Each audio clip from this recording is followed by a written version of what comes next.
그래서 미국에서 회사가 다른 나라에 정착하면 정확히 10년, 15년 이후에 암, 당뇨병, 고혈압 환자 수가 급증을 하게 됩니다. 현재 이 블루존 6대 지역도 문명과 점점 가까워진 지역들은 수명이 짧아지고 있는 패턴들로 나타나고 있는 것도 사실입니다.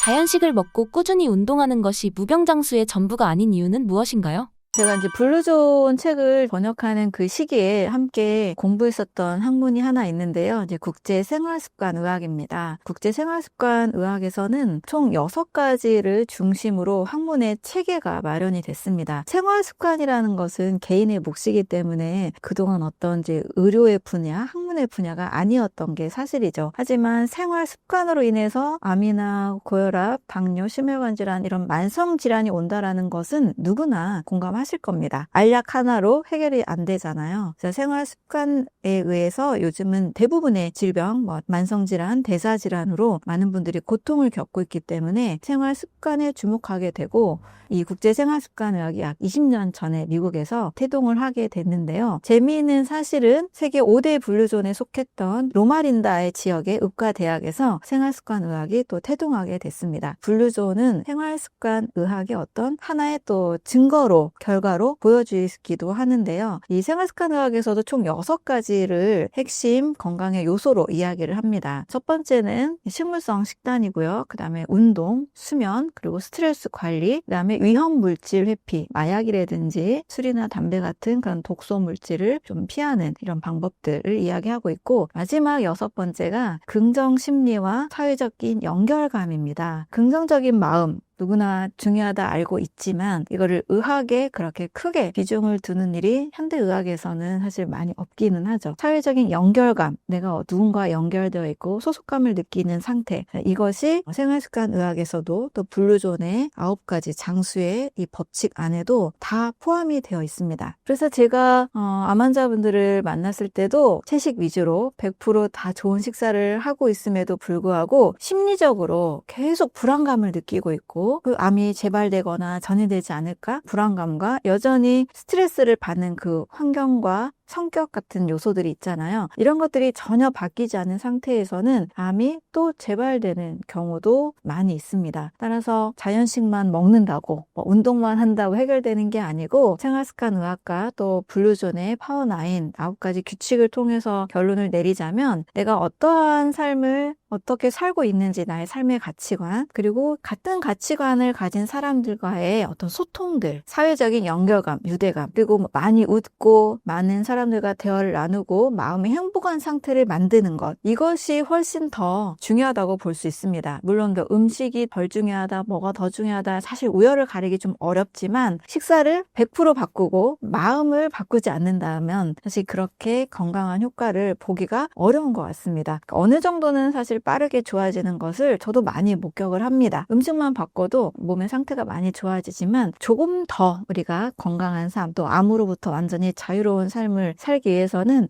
내가 마음이 더 행복한 상태를 만드는 것, 또 행복감을 함께 나눌 수 있는 사람과의 좋은 유대감을 갖는 것, 이런 요소들이 훨씬 더 중요하다고 볼 수 있습니다.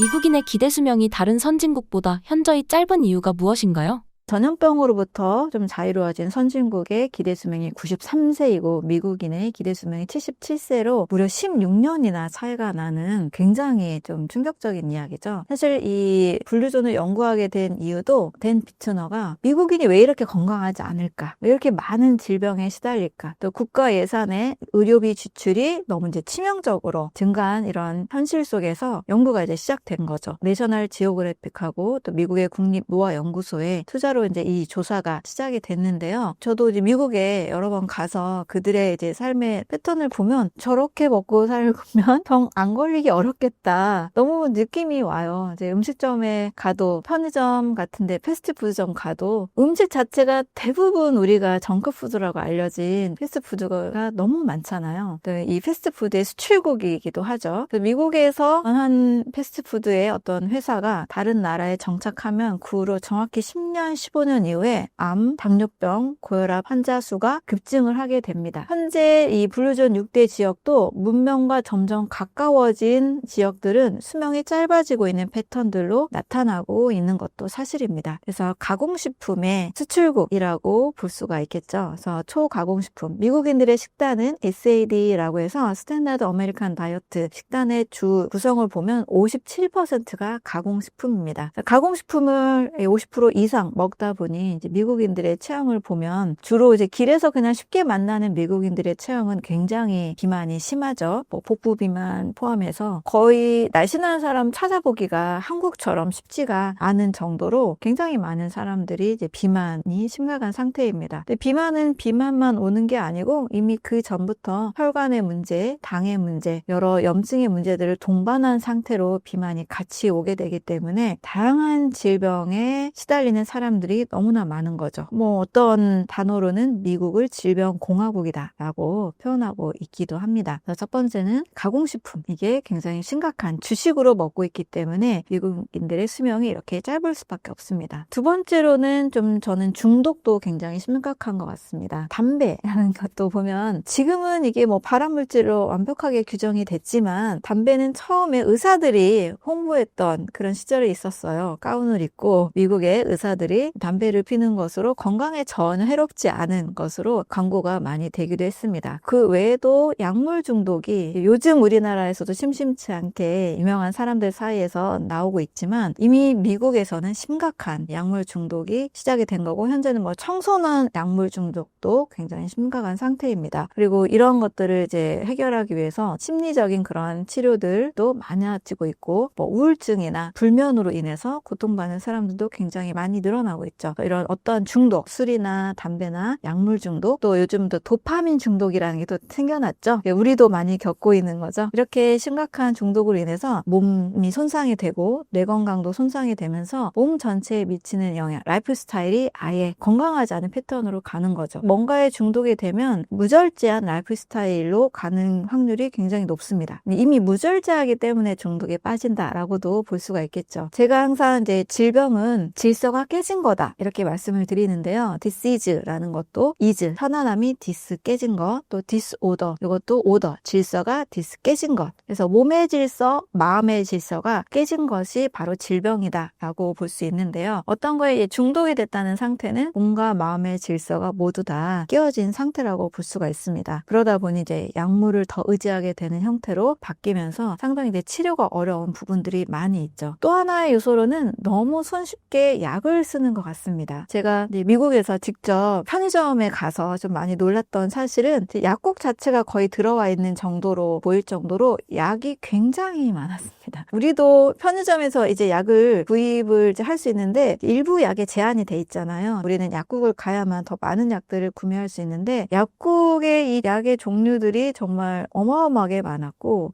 우리가 그 쉽게 살 수 있는 약에 대한 접근성이 굉장히 높다라는 것에 좀 많이 더 놀랬던 것 같아요. 또 뭐 당뇨나 고혈압이나 그런 의료 기구들도 너무나 쉽게 늘 그냥 진열되어 있는, 그래서 또 조금만 아파도 너무 쉽게 약을 먹는 것이 아닌가, 약물 의존도가 너무나 많이 높은 게 아닌가라는 생각이 들었습니다. 실제 미국에서 사망 원인의 3위를 차지하는 것이 의약물 남용 사고입니다. 그런데 저는 이제 이 얘기를 할 때마다 항상 우리나라가 약을 좀 더 많이 쓰는 것 같다는 생각도 사실 들어요. 감기만 해도 우리는 뭐 대여섯 가지 엄청난 약을 많이 받고 오잖아요. 감기 바이러스를 없애는 약은 하나도 없는데 증상만 완화시키는 약들인 거죠. 제가 만났던 이제 어르신들도 한 20가지, 30가지 약을 이렇게 너무나 많이 드시고 있는 모습들도 종종 확인을 하고 있습니다. 우리나라는 아직은 통계가 없는 게 아닌가. 의약물 남용에 대한 통계가 아직 없기 때문에 그로 인한 이제 사망률이 체크가 안 되고 있는 건 아닌가라는 이제 생각이 좀 들었고, 미국의 경우에는 의약물 남용 사고로 무려 사망 원인의 3위를 차지하고 있을 정도입니다. 이러한 약에 대한 접근성이나 또 약을 너무 쉽게 사용하는 그런 어떤 생활 습관이 미국인들의 수명을 단축시켰다라는 그런 저는 생각을 하고 있습니다.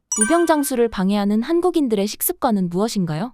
첫 번째는 저는 가열 조리식이라고 말씀을 드립니다. 모든 음식을 생이 아니라 끓이고 볶고 튀기고 쪄서 먹다 보니 자연식에서 얻을 수 있는 효소라는 성분이 아예 없습니다. 효소는 42도가 되면 그 활성이 깨지기 때문에 우리 몸에서 효소가 없는 가열 조리식을 할 경우에는 우리 몸속 효소를 계속 낭비하게 됩니다. 과하게 사용할 수밖에 없게 되는 거죠. 우리가 식사를 하게 되면 탄수화물, 단백질, 지방이라는 주요 에너지원을 통해서 에너지를 얻잖아요. 이것을 소화시키기 위해서는 췌장에서 또 소장에서 또 위에서 이 소화 효소가 나와야만 소화가 돼서 내 몸에 에너지가 되고 피와 살을 만드는 영양소가 됩니다. 그런데 이 소화 효소를 계속 우리 몸의 소화기관이 만들어내야 되면 아무래도 하루에 한 번만 해도 되는 경우보다 3번 다 하게 되면 굉장히 지치겠죠. 소화기가 굉장히 과로하게 되고 효소의 분비가 또 부족해지는 현상도 나타납니다. 효소가 부족하다라는 것은 나는 소화가 잘 안 돼요 라는 사람들에게서 찾아볼 수 있는 거죠. 소화가 잘 안 돼요 라는 것은 내가 먹은 음식의 양이 이 정도인데 소화 효소가 더 적기 때문에 음식이 다 소화가 안 되고 남은 성분들은 이제 찌꺼기가 되고 대사산물의 찌꺼기로 더 많은 이제 대사독소로 작용하는 이제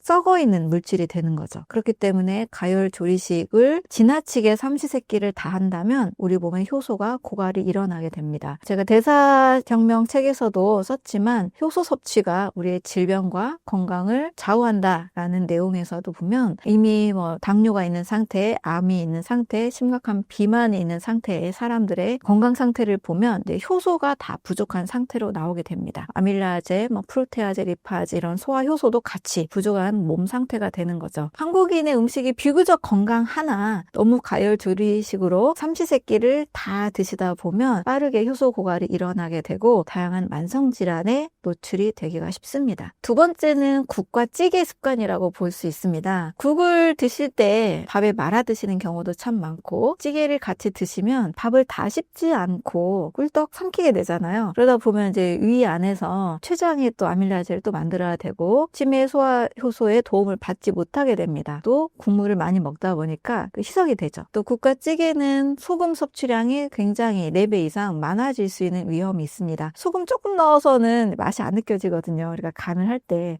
소금을 좀 많이 먹게 되는 경향이 쉬워지죠. 그래서 소화가 완전히 되지 않은 이제 불완전 소화 그리고 지나친 나트륨의 섭취를 유발하기 때문에 국과 찌개 문화는 건강에 좋은 문화가 아니라고 할 수 있습니다. 제가 블루존을 보니까 막 국물 식사하시는 분들은 없으시더라고요. 국물을 아주 적게 해서 상당히 신선한 형태로 스튜 요리 정도는 먹지만 늘상 국과 찌개 문화를 하고 있는 블루존 지역은 없었습니다. 세 번째로는 맵고 양념이 진한 자극적인 요리가 좀 문제라고 볼 수 있습니다. 물론 매 끼니를 이렇게 드시지는 않겠지만 우리가 좀 맛있는 거 먹으러 가자 하면 뭔가 좀 양념이 진한 갈비라든지 아구찜 해물 그런 찜 같은 요리들을 보면 굉장히 양념이 진하잖아요. 저는 이제 그런 요리들을 약속 때문에 한 번씩 먹고 오면 집에서 물을 엄청 마시게 됩니다. 양념이 진하다는 것은 음식이 본연 가지고 있는 그런 재료의 맛보다 설탕 많이 넣고 또 소금도 많이 넣고 맛있게 하려는 요리 조미료들을 좀 쓰다 보니까 그 양념 맛으로 먹게 되는 경우가 많겠죠. 그러다 보니 그 많은 이제 첨가물들을 먹으면서 내 몸에 불필요한 성분이 들어오기도 하고 이렇게 먹다 보면 평소보다 과식하게 됩니다. 일단 달고 짜고 이렇게 양념이 많다 보니까 밥도 좀 많이 먹게 되고 그런 음식을 먹게 되면 잘 이 식욕이 멈춰지지가 않죠. 과일이나 신선한 채소를 과식하긴 어렵잖아요. 그런데 이런 양념이 진한 요리들, 다양한 첨가물들로 만들어진 그런 요리들을 하게 되면 과식하다 보니 나쁜 성분들이 많이 들어오면서도 쌓이지만 내 몸에서도 대사 찌꺼기가 많이 생성이 됩니다. 그래서 이런 좀 맵고 자극적인 양념이 많은 요리, 이런 음식은 건강한 한식이라고 보기가 어렵죠. 이런 음식보다 슴슴하게 약간 사찰 음식 정도의 재료가 간단하고 신선하고 이런 음식을 좀 곁들이면서 한 끼는 소화효소 만들지 않은 식사를 하자. 한 끼를 안 드시는 방법도 있겠고 한 끼를 과일 식사를 하는 방법도 있겠고 과일과 소화가 잘 되는 샐러드 정도 같이 하는 방법도 있겠습니다. 그래서 한 끼 정도는 좀 효소를 아끼자. 이렇게 한다라면 우리의 한식은 굉장히 건강한 또 음식이 될 수가 있습니다. 한국인들은 건강한 한식을 먹는데도 블루존으로 선정되지 않은 이유가 무엇인가요?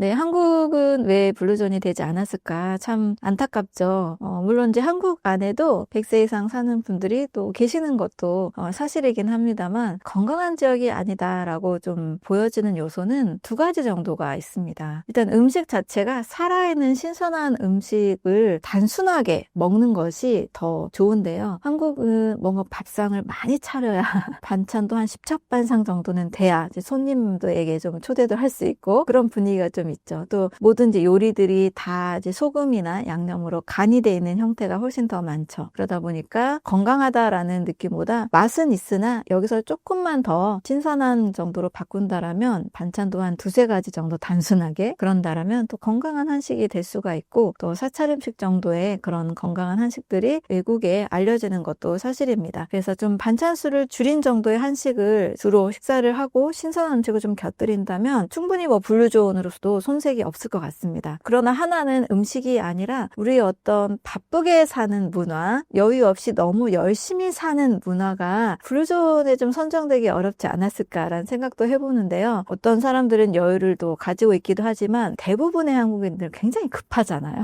외국에서 오신 분이나 외국 여행을 많이 다니시는 분 얘기 들어보면 한국에서는 그 비행기 입국 수속 처리들이 굉장히 빠르게 되고 일도 정말 잘하지만 좀 미국만 가도 외국에만 가도 굉장히 느려서 비행기를 놓치는 경우도 가끔 있을 수도 있고 사람들의 분위기 자체가 우리는 굉장히 하드하게 굉장히 빡빡하게 너무 열심히 살고 있는 이것이 우리에게 좀 많은 스트레스를 주지 않나라는 생각이 듭니다. 행복 지수가 굉장히 낮죠. 또 젊은 층의 자살률도 굉장히 높아서 요즘 정말 이거는 우리 한국 사회가 많이 심각하게 다뤄야 되는 부분이라고 생각이 듭니다. 그럼 어떻게 하면 나답게 살면서 좋아하는 일을 좀 하면서 좀 여유를 가지고 살 수 있을까? 이 부분을 가지고 초등학교부터 어떤 적성을 좀 알아서 진로를 선택할 수 있는 그런 교육 문화, 국어, 영어, 수학 문제만 잘 푸는 아이가 아니고 시험 점수만 높은 아이가 아니고 정말 인생을 어떻게 살아야 되는지 행복한 삶이 무엇인지에 대해서도 서로 대화를 나눌 수 있는 이런 문화, 이런 것들이 조금 우리에게는 많이 필요하다고 봅니다. 옛날보다 현재 의대를 지망하는 학생들이 워낙에 많고 경쟁률이 더 치열해진 걸로 알고 있는데 모든 사람이 의대를 가는 건 또 아니잖아요. 그래서 좀 순수과학이나 인문, 예체능 쪽으로도 가치가 좀 더 알려지고 돈만 잘 버는 것이 행복한 게 아니고 나답게 살고 내가 좋아하는 일을 찾아서 할 수 있는 사회로의 그런 교육도 필요하다고 봅니다. 좀 더 마음이 행복하고 조금 더 서로를 돌아보는 여유 있는 그런 관계가 된다라면 우리 한국의 건강식과 함께 우리도 좀 충분히 블루존으로서 손색이 없지 않나라는 생각을 하고 있습니다.